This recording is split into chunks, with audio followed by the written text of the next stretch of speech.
Next, c'est 35 productions étonnantes de théâtre et de danse réalisées par des artistes de renommée internationale et par une nouvelle génération de talents émergents. Les spectacles ont lieu dans 10 villes, en Flandre, en Wallonie et en France.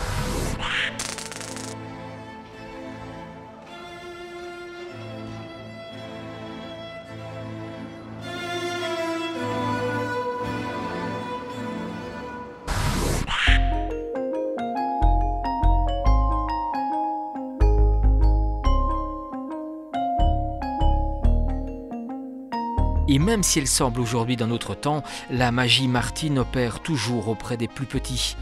Dessine-moi Martine au centre d'interprétation Marcel Marlier.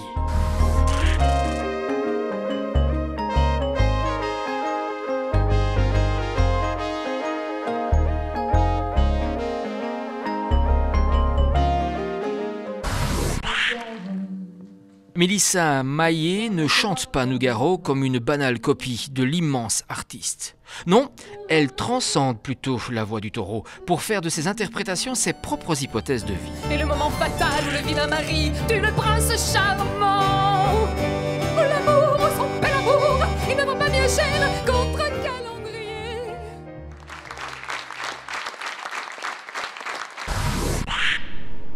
Les mondes inversés rassemblent un ensemble significatif d'œuvres d'art contemporain empruntant de diverses façons aux cultures populaires. Les mondes inversés, c'est la grande exposition du BPS 22, le musée d'art de la province de Hainaut, situé en la ville haute, à Charleroi. Il rouvre ses portes. Les mondes inversés, c'est 40 artistes qui nous proposent leur vision du monde et comment ils ont développé leur rapport à l'art par rapport aux cultures populaires. L'un des atouts du BPS 22 qui a été conservé, c'est cette possibilité d'offrir à la fois un parcours parmi les œuvres et un parcours en hauteur où on a une vision plus surplombante de l'exposition. Un musée proche des gens, ancré dans le quartier, ancré dans Charleroi et la province de Hainaut.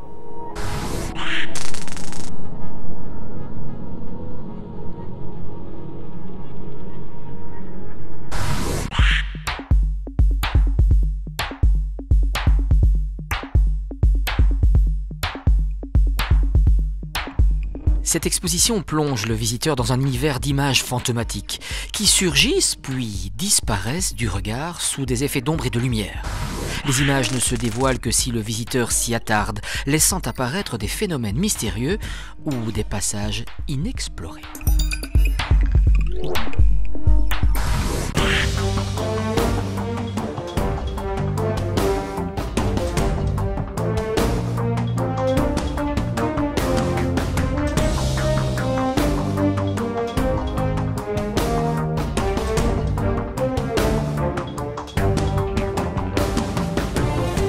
Différentes représentations, venez découvrir comment la tradition de l'image de Saint-Georges et la connaissance historique que nous en avons offrent le singulier privilège d'être un puissant moteur de l'imaginaire. L'angoisse devait être énorme dans les hommes des premiers temps de l'humanité d'espérer que le soleil allait revenir et sans doute qu'il devait y avoir une angoisse folle. Donc on crée des histoires pour rassurer, pour dire oui, il va revenir puisque on va gagner de toute manière. Et donc c'est ça le but. Alors après ça prend des formules très curieuses, très différentes et puis il y a des figures comme le dragon qui apparaissent. C'est ça l'histoire, c'est qu'on finit par croire à ses propres mensonges. Et c'est très bien parce que c'est comme ça qu'on invente des contes de fées. Les contes de fées, c'est ça, c'est pour justifier. Alors il y a une fée, et puis il y a un roi, et puis il y a une princesse, et puis il y a un beau jeune homme qui passe à cheval. Et voilà, on est dans Saint-Georges.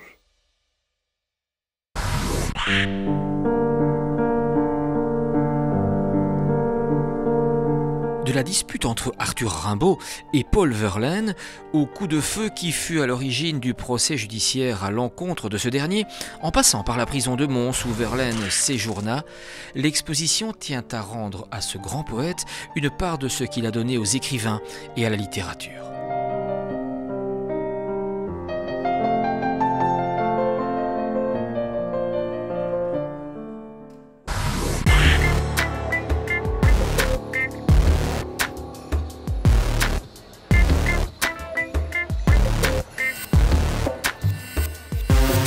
Le retour du Passenger est de toute évidence un symbole.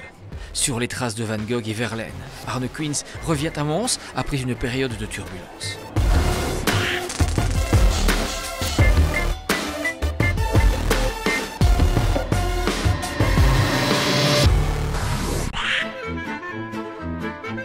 Une femme entre dans l'obscurité sur un plateau, dénudée. Elle danse. Elle est bientôt rejointe par un cortège de 6 autres comédiennes alignées en front de scène, telles les perles d'un collier. Les 7 sœurs de la famille Macaluzo se présentent face au public.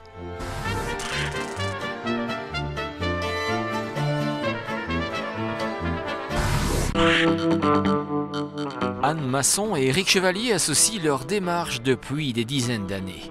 Tous deux praticiens du textile, ils en interrogent la conception à travers une approche expérimentale de la matière, sans a priori sur le résultat. Chevalier Masson, des choses à faire. Alors le titre déjà est assez énigmatique. Eh bien, commençons par Chevalier Masson. Anne Masson et Éric Chevalier sont des designers textiles. Donc il s'agit d'une exposition qui parle de textile, ce qui est assez rare. C'est vrai qu'on ne parle pas souvent de textile dans les musées. Et quand on en parle, c'est souvent pour faire la promotion de toute une série de textiles innovants. On appelle ça les textiles intelligents, toutes ces nouvelles fibres qu'on découvre, qui sont très techniques et qu'on exploite de mille et une façons. Eh bien ici, on ne parle pas du tout de ça. Anne Masson et Éric Chevalier sont vraiment deux artistes qui travaillent un petit peu à contre-courant de toutes ces tendances-là. Et c'est pour ça que le titre des choses à faire parle d'une valeur qu'on oublie un petit peu dans l'art contemporain ou dans la culture en général, c'est le faire. Alors l'art, c'est vrai qu'à partir des années 60, c'est un petit peu dématérialisé, et dire qu'on fabrique, qu'on réalise des choses sont des questions qui sont devenues un petit peu désuètes, alors que pour Chevalier Masson, c'est vraiment tout le processus de fabrication qui est important. Cette exposition est très très généreuse parce qu'elle explique vraiment comment, à partir d'une idée, on développe, on cherche, on expérimente, on fabrique et on arrive à un résultat qui vous le verrez, est d'une poésie incroyable.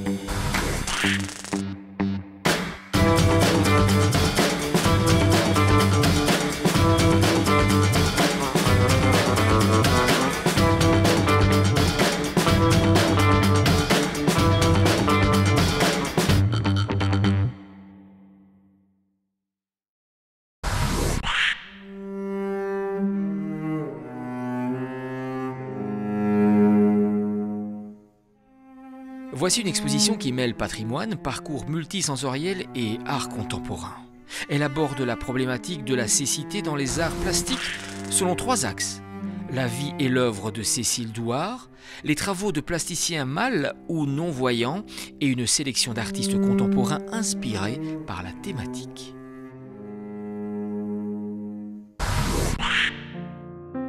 L'exposition Jeux de miroir, 100 chefs-d'œuvre rassemblés des musées de Liège et de Tournai, c'est l'occasion de souligner les points forts des deux ensembles. D'une part, le modernisme des collections de la ville de Liège, d'autre part, l'impressionnisme avec le fonds Van Cutsem de Tournai.